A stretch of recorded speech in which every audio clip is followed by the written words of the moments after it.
Assalamualaikum warahmatullahi wabarakatuh. Waalaikumsalam warahmatullahi wabarakatuh. Bismillahirrahmanirrahim. Wabihi nasta'in wa ala umurid dunya waddin. Wassalatu wassalamu ala asrofil anbiya'i wal mursalin Sayyidina wa maulana Muhammadin wa ala alihi wa sahbihi ajma'in amma ba'du. Alhamdulillah, puji syukur kehadirat Allah Subhanahu wa taala atas nikmat iman, Islam dan perkenannya kita dapat berkumpul dalam majelis ini dalam keadaan sehat walafiat. Tak lupa salawat serta salam senantiasa kita haturkan kepada junjungan Nabi besar Muhammad SAW yang telah membawa kita dari zaman kegelapan menuju zaman yang terang benderang, yakni Adinul Islam. Jamaah yang berbahagia, tidak terasa kita saat ini sudah memasuki hari-hari terakhir di bulan Ramadan. Oleh karenanya, izinkan saya, Zahra Nuril Firdaus, untuk sedikit menyampaikan tentang keutamaan malam Lailatul Qadar. Sebelumnya, adakah yang sudah tahu apa itu malam Lailatul Qadar? Malam yang penuh mulia lebih baik daripada 1000 bulan. Baik, betul sekali. Jadi kalau kita telaah secara bahasa, malam Lailatul Qadar itu diambil dari bahasa Arab. Lail artinya malam dan Qadar artinya ketetapan Allah atau bisa juga diartikan sebagai mulia. Jadi malam Lailatul Qadar itu adalah malam yang mulia atau malam penetapan Allah bagi perjalanan manusia yang akan dilalui oleh manusia, oleh para makhluk-makhluknya. Nah, saat malam Lailatul Qadar itu datang, Allah itu sudah menetapkan takdir makhluk-makhluknya. Dan pada saat itu juga Allah itu sudah menggariskan apa-apa yang akan terjadi kepada para makhluknya selama 1 tahun ke depan. Jadi oleh karena itulah malam Lailatul Qadar itu disebut sebagai malam penetapan. Nah, malam Lailatul Qadar itu juga betul tadi seperti yang dikatakan oleh Mbak Alsya bahwa malam Lailatul Qadar itu disebut sebagai malam 1000 bulan. Sebagaimana firman Allah dalam Quran surah Al-Qadar ayat 1-5 yang artinya sesungguhnya kami telah menurunkan Al-Quran pada malam Qadar. Dan tahukah kamu apakah malam kemuliaan itu lebih baik dari 1000 bulan. Pada malam itu turun para malaikat dan ruh Jibril dengan izin Tuhannya untuk mengatur semua urusan. Sejahteralah malam itu sampai terbitnya fajar. Jadi maksudnya malam Lailatul Qadar itu lebih baik daripada malam 1000 bulan. Maksudnya ketika misalnya kita melakukan sholat pada malam itu, otomatis ibadah yang kita lakukan itu lebih baik daripada ibadah yang kita lakukan selama 1000 bulan. Jadi misalnya nih kita melakukan sholat di malam itu, maka sholat kita itu sama dengan sholat 1000 bulan gitu. Jadi pahala yang kita dapatkan itu akan berlipat ganda, bahkan lebih baik daripada ibadah yang kita lakukan selama 1000 bulan. Masya Allah sekalian. Nah, begitu spesialnya malam Lailatul Qadar ini sampai menjadi satu-satunya malam yang dijelaskan secara khusus dalam Al-Quran, dalam surah di dalam Al-Quran, yakni surah Al-Qadar.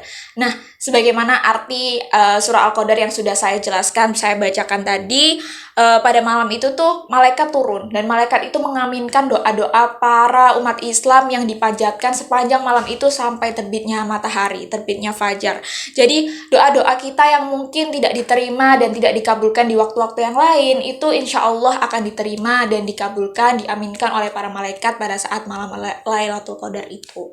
Nah, jemaah yang dirahmati oleh Allah, keutamaan lain malam Lailatul Qadar itu misalnya adalah semisal kita melakukan sholat malam pada malam itu, maka dosa-dosa yang telah kita perbuat sebelumnya insya Allah akan diampuni oleh Allah.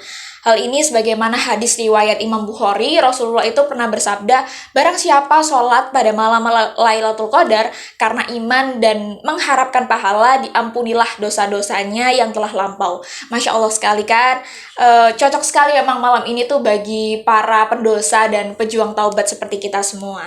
Nah, berbicara soal malam Lailatul Qadar yang spesial dan sudah ditunggu-tunggu oleh umat Islam, sebenarnya kapan sih gitu kan tanggal pastinya datangnya si malam Lailatul Qadar ini?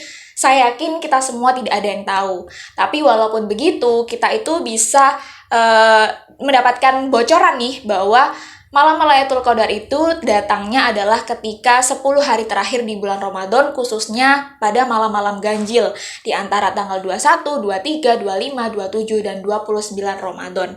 Hal ini tuh selaras dengan hadis riwayat Bukhari, Rasulullah pernah bersabda, carilah Lailatul Qadar itu pada malam-malam ganjil di 10 hari terakhir bulan Ramadan.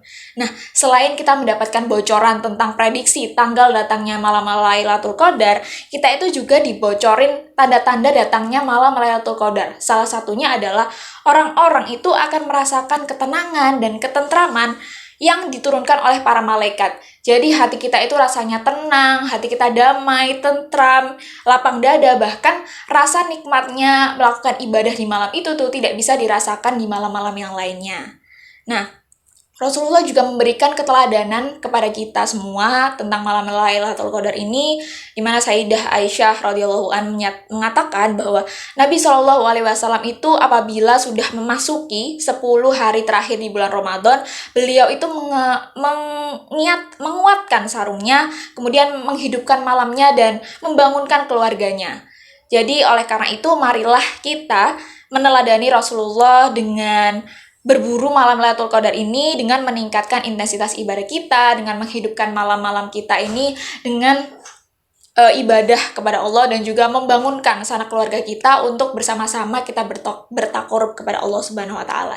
Dan marilah kita isi 10 hari terakhir di bulan Ramadan ini dengan melakukan ihyaul lail atau melakukan ibadah, menyiapkan malam, menghidupkan malam dengan melakukan berbagai ibadah seperti membaca Al-Quran, berzikir, atau bisa juga dengan qiyamul lail atau sholat malam. Nah, semoga kita semua yang ada di majelis ini termasuk golongan orang-orang yang beruntung, yang siap menyambut dan menerima keutamaan malam Lailatul Qadar. Semoga apa yang saya sampaikan di majelis ini juga bisa bermanfaat bagi kita semua. Amin ya rabbal alamin. Demikian yang dapat saya sampaikan. Apabila ada perkataan yang kurang berkenan di hati jamaah sekalian, saya mohon maaf yang sebesar-besarnya. Terima kasih. Wallahul muwaffiq ila aqwamit thoriq. Wassalamualaikum warahmatullahi wabarakatuh. Waalaikumsalam warahmatullahi wabarakatuh.